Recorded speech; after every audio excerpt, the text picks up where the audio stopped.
안녕하십니까. 꿈꾸는 시니어TV입니다. 오늘 영상에서는 기초생활수급자 선정을 위해서 가장 중요한 필수 조건 두 가지에 대해서 말씀드리고자 합니다. 오늘 내용은 새로 이 수급자 신청을 하시고자 하는 분들 뿐만 아니라 현재 수급자인 분들도 꼭 알아야 하는 중요한 내용이니까 끝까지 시청하시기 바랍니다. 수급자 선정에 있어서 가장 중요한 것은 바로 소득인정액이라는 개념인데요. 이러한 소득인정액이 수급자 선정 기준을 넘느냐 넘지 못하느냐에 따라서 수급자가 되기도 하고 또는 수급자에서 탈락되기도 하기 때문입니다. 그러다 보니 내가 벌어들이는 소득이나 내가 가지고 있는 재산, 기타 내 통장에 들어오는 돈 등이 소득에 포함되어서 소득인정액이 올라가고 그로 인해서 전혀 예상치 못한 상황들이 생길 수도 있기 때문입니다. 여기서 말하는 소득인정액은 소득과는 다른 개념으로 이해하셔야 합니다. 그렇다면 이렇게 중요한 소득인정액은 정확하게 어떤 의미인가요? 하는 질문이 나올 수도 있는데요. 소득인정액은 소득 그 자체를 말하는 것이 아니고 말 그대로 직접 벌어들이는 소득은 아니지만 소유하고 있는 재산 등의 가치를 일정 비율로 환산해서 소득으로 인정하는 금액을 말하는 것입니다.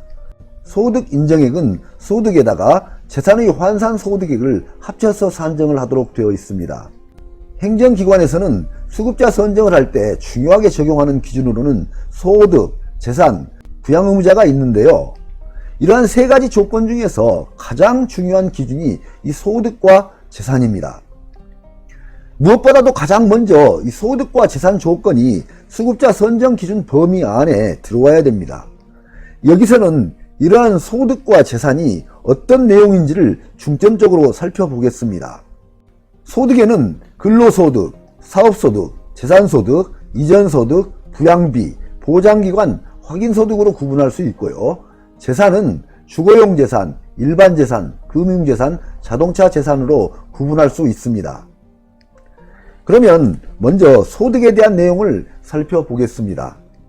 기초생활보장제도에서는 소득을 앞에서 살펴본 바와 같이 6가지로 구분하고 있는데요. 첫 번째 근로소득입니다. 근로소득은 말 그대로 일을 하면서 벌어들이는 소득입니다. 직장에 다니거나 건축 현장 일용직, 자활근로, 공공일자리 등에서 벌어들이는 소득이 모두 근로소득에 포함이 됩니다. 이러한 근로소득을 산정하는 방법은 매달 소득을 그때마다 파악해서 산정하는 것은 아니고요.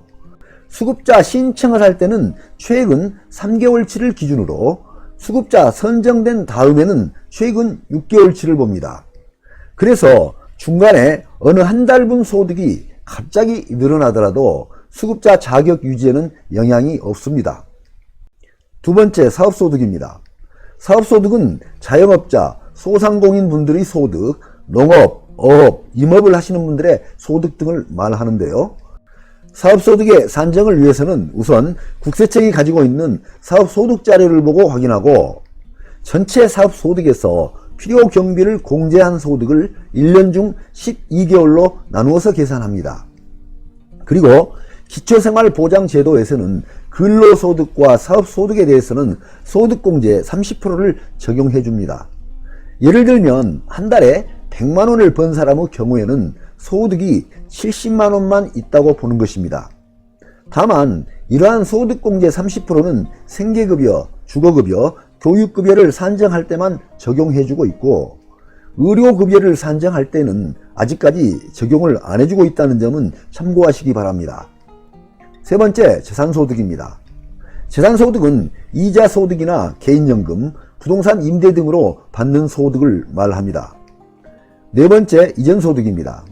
이전소득은 공적 이전소득과 사적 이전소득으로 나누어지는데요. 공적 이전소득은 공식적으로 받는 금액을 말합니다. 국민연금, 기초연금, 실업급여, 산재보험급여 등이 있습니다. 사적 이전소득은 비공식적으로 받는 금액을 말합니다. 부모, 자녀, 친인척, 친구, 교회, 복지기관 등에서 받는 금액을 말합니다. 다섯 번째 부양비입니다. 부양비는 부양 의무자에게 기준 이상의 소득이 있을 때 기준 금액과의 차액인 초과 한도액의 10%에 해당하는 금액인데요. 이렇게 계산된 부양비는 수급자의 소득으로 모아 그 부양비만큼 수급자의 수급비에서 차감하게 됩니다. 그런데 생계급여, 주거급여, 교육급여는 부양의무자 기준이 폐지되었기 때문에 부양비가 발생할 여지가 없지만 의료급여는 아직까지 부양의무자 기준이 남아있기 때문에 부양비가 발생된다는 점도 구분하여 이해하시기 바랍니다. 뿐만 아니라 생계급여 경우에도 부양의무자의 연소득이 1억 원, 재산이 9억 원을 초과하는 경우에는 예외적으로 부양의무자 기준이 적용되고 있기 때문에 부양비가 발생합니다. 6번째, 보장기관 확인소득입니다. 보장기관 확인소득은 이미 수급자로 선정된 분들에 대해서만 적용되는 내용인데요. 예를 들자면 조건부 수급자인 경우에는 일을 해야 수급비가 나오도록 되어 있는데 조건부 수급자가 일을 할 수 있는데도 불구하고 일을 하지 않는 경우에 생기는 경우입니다.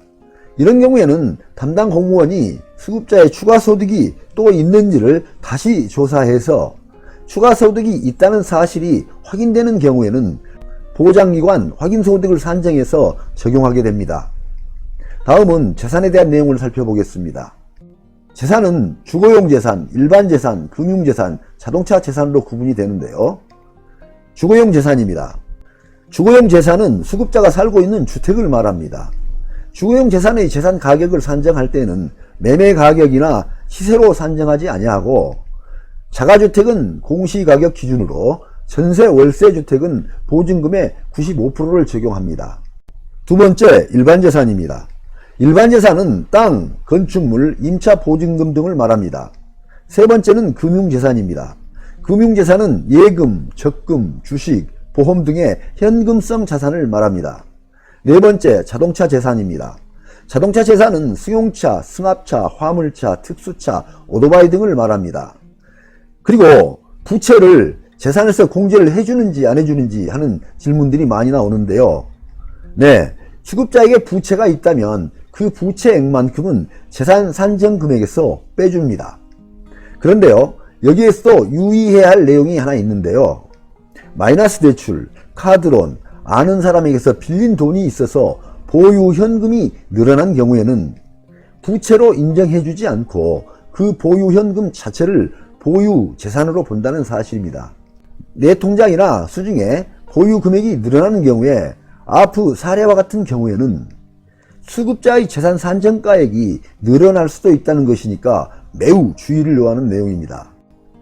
기본재산 공제액이 뭔가요? 하는 질문이 있는데요. 여기서는 기본재산을 공제해주고 있습니다. 정부에서는 수급자라 하여도 기본생활을 유지할 수 있는 재산이 필요하다고 보고 수급자의 보유 재산에 대해서 재산액 산정을 할 때 일정 금액을 공제해주고 있는데요. 기본재산 공제액은 대도시는 6,900만원, 서울, 부산 등으로 특별시, 광역시가 해당되겠습니다. 중소도시는 4,200만원, 고양시, 용인시 등이 되겠는데요. 도우시 지역입니다. 농어촌은 3,500만원, 무안군, 칠곡군 등이 되겠는데요. 도우군 지역입니다. 그리고 기본재산 공제에 있어서 의료급여는 그보다 더 적게 해주고 있는데요. 대도시는 5,400만원, 중소도시는 3,400만원, 농어촌은 2,900만원을 해주고 있습니다. 기본재산 공제의 순서는 주거용 재산, 일반 재산, 금융재산의 순으로 공제를 해주고 있는데요. 이 경우에도 자동차 재산에 대해서는 공제를 해주지 않습니다. 그래서 재산 합계가 위의 지역별 기본재산 공제액보다 적게 되면 기초생활보장제도에서는 재산이 없는 것으로 인정해주기 때문에 추가로 받은 보험금, 보상금, 퇴직금 등을 합친 금액이 기본재산 공제액보다 적으면 수급비에는 영향이 없습니다. 예를 들어서 나는 서울에 살고 있고 내 재산의 합계가 5천만원 있다고 가정하면 대도시 공제액 6,900만원에서 내 재산 5천만원을 빼게 되면 차액이 1,900만원이 나옵니다. 이러한 차액의 의미는 내가 추가로 보험금, 보상금으로 1,900만원까지 받아도 재산이 없다고 인정한다는 뜻이고 현재 받고 있는 수급비에는 영향이 없다는 뜻입니다. 그런데 기초생활보장제도에서는 수급자도 의료비, 결혼, 장례 비용과 같은 긴급비용이 필요하다고 보아서 생활준비금으로 500만원을 더 공제해 주는데요. 기본재산 공제액이 지역마다 금액이 다른데 비해서 생활준비금은 지역 구분 없이 500만원을 더 공제해 줍니다. 그래서 대도시의 경우 공제 합계를 계산해보면 기본공제 6,900만원 플러스 생활준비금 500만원을 합치게 되면 7,400만원이 됩니다. 지금까지는 기초생활수급자 선정 기준인 소득 재산의 기본 개념을 알아보았는데요. 끝으로 재산의 소득 환산액에 대해서 알아보겠습니다. 재산의 소득 환산액은 보유재산을 소득으로 환산했을 때 소득으로 보는 금액을 말하는데요. 재산의 소득 환산액은 재산 곱하기 소득 환산율로 정합니다.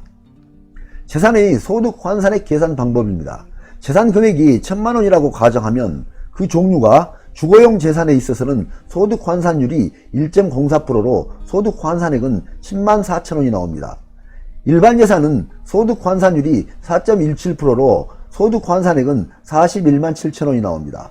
금융재산은 소득 환산율이 6.26%로 소득 환산액은 62만 6천원이 나옵니다. 자동차 재산은 소득 환산율이 100% 모두 적용해서 소득 환산액이 그대로 1,000만원이 나오게 되는 것입니다. 그래서 소득 환산율이 주거용 재산이 가장 낮게 나오고 있고, 그 다음에 금융재산이 높게 나오고, 자동차 재산은 100% 전액을 반영하도록 되어 있습니다. 유의 소득 환산율을 보면 자동차 재산 소득 환산율이 100%로 적용되고 있는데요.